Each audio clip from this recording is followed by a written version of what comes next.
What does God's will look like? Well, that's a good question. What does God's will look like?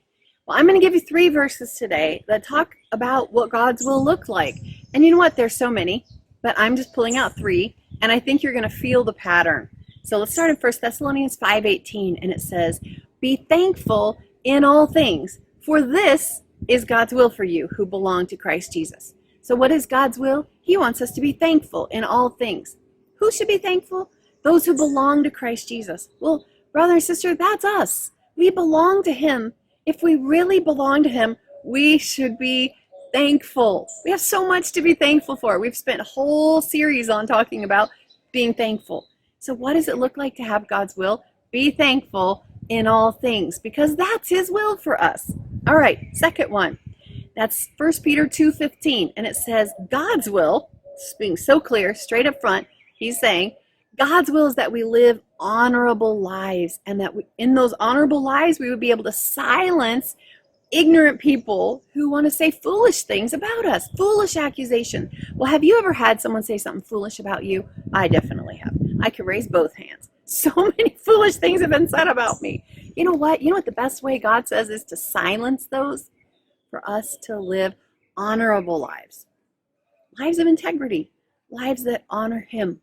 And as we live those kind of lives, it silences all those foolish things that people are saying about you. Don't waste your time worrying about that or defending yourself or explaining. You know what God says? Live honorable in front of me, and it will silence those accusations. Okay, third thing we're going to look at, 1 Thessalonians 4:3, and it says, "This is the will of God."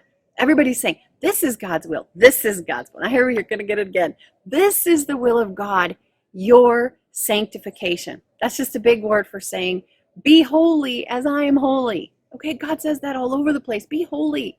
Be like me.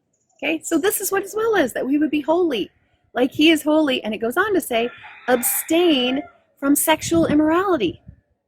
Be pure. Don't be like the world. He said, because you know what? When we don't keep a pure life, verse 7, what does it say? God doesn't call us to uncleanness, but he calls us to holiness. And the person who rejects that is not rejecting man, he's rejecting God. So when you reject living a holy life, it's not man who you're rejecting, it is God. And God says, it is my will that you are holy, like I am holy. So don't be discouraged, because you know what? The fact is, wherever you are, God will meet you at that place. He doesn't say become perfect and then I'll meet you. Okay, even Pastor Tony Evans, he has a quote that says, God will meet you where you are in order to take you where he wants you to go. And I'm so thankful for that, because God will meet you right now, right where you are, and he will take your hand and he will wash you white as snow, and he will take you to where you need to go. But where you need to go is always going to look like more like Jesus. More like Jesus. So going the second mile, what's God's will? Be thankful.